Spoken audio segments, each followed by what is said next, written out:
وہ ایک یتیم بچہ تھا، اس کے چچا نے اس کی پرورش کی تھی۔ جب وہ بچہ جوان ہوا تو چچا نے اونٹ، بکریاں اور غلام دے کر اس کی حیثیت مستحکم کر دی تھی۔ اس نے اسلام کے متعلق کچھ سنا اور دل میں توحید کا شوق پیدا ہوا، لیکن چچا سے اس قدر ڈرتا کہ اسلام کا اظہار بھی نہ کر سکا۔ جب نبی کریم صلی اللہ علیہ وسلم فتح مکہ سے واپس گئے تو اس نے چچا سے کہا، مجھے برسوں انتظار کرتے گزر گئے کہ کب آپ کے دل میں اسلام جاگتا ہے اور کب آپ مسلمان ہوتے ہیں، لیکن آپ کا حال تو پہلے دن والا ہے۔ میں اپنی عمر پر زیادہ اعتماد نہیں کر سکتا، مجھے اجازت دیجیے کہ میں مسلمان ہوں۔ چچا نے جواب دیا، دیکھ، اگر تو محمد کا دین قبول کرنا چاہتا ہے تو میں سب کچھ تجھ سے چھین لوں گا، تیرے بدن پر چادر اور تہ بند تک بھی باقی نہیں رہنے دوں۔ اس نے جواب دیا، چچا جان، میں مسلمان تو ہوں گا، محمد کی اتباع تو قبول کروں گا، اب آپ کا جو دل ہے وہ کریں، جو کچھ میرے قبضے میں مال و زر ہے، بھیڑ بکریاں اور اونٹ ہیں، وہ آپ سب کچھ سنبھال لیجئے، اور میں اس چیز کو جانتا ہوں کہ آخر ایک روز یہ سب کچھ یہیں چھوڑ جانا ہے، اس لیے میں ان چیزوں کو دین کے آڑے نہیں آنے دوں گا۔ اس نے یہ کہہ کر اپنے کپڑے بھی لوٹا دیے اور سب کچھ چچا کے حوالے کیا۔ پھر ماں کے پاس گیا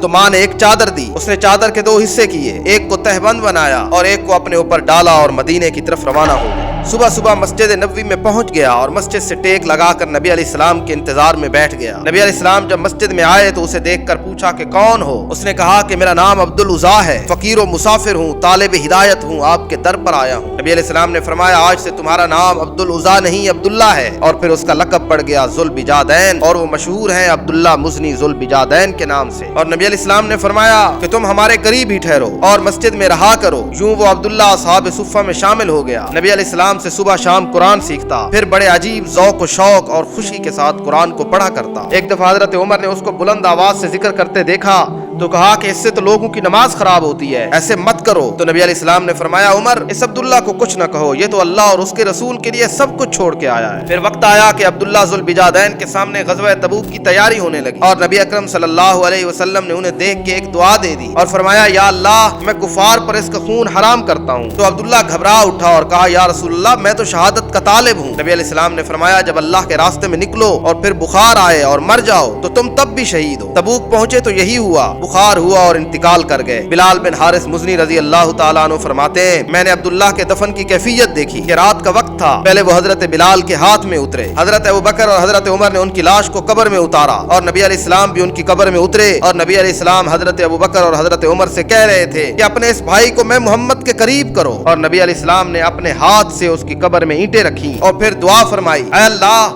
میں اس عبداللہ سے راضی ہوں، تو بھی راضی ہو جا۔ یہ جملہ سن کر حضرت عمر کہا کرتے تھے کہ میرا دل کیا اس وقت کہ کاش اس عبداللہ کی جگہ پہ آج عمر کی میت۔ عبداللہ کی وہ قربانی مجھے اور آپ کو بتاتی ہے کہ جتنی بڑی قربانی دو گے اتنا بڑا بدلہ پاؤ۔